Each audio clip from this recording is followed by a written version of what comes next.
In this and the next lecture, you will see how the lambda service instantiates our lambda function and how defining variables at different levels within this lambda class will affect our lambda function. To do that, let's start by defining two variables at a global level.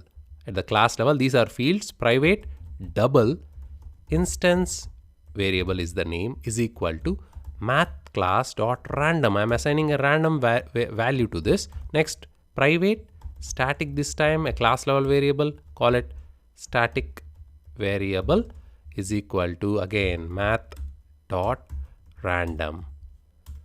Define a lambda, a new lambda function which doesn't return anything. Get, let's call it cold start basics. I'm going to explain cold start in detail in sections later on. Cold start is a very important topic, but here you are getting introduced to cold start, and you will also see how defining variables at a global level and how defining variables within the function will be different when we execute a lambda function or when we trigger the lambda function multiple times in a quick session. Here define another double variable, call it local variable is equal to again math dot random. Use a sysout.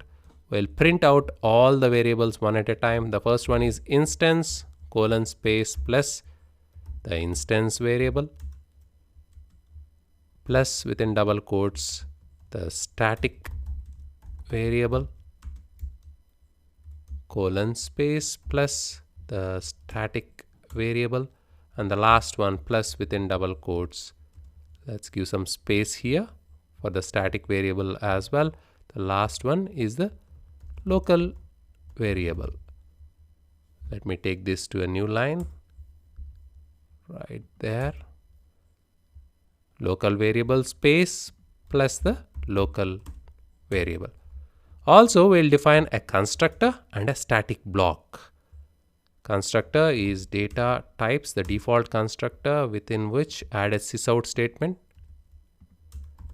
Sysout within double quotes inside constructor. Let's define one static block to end it. Static block, add a sysout within double quotes, static block executed. Save it.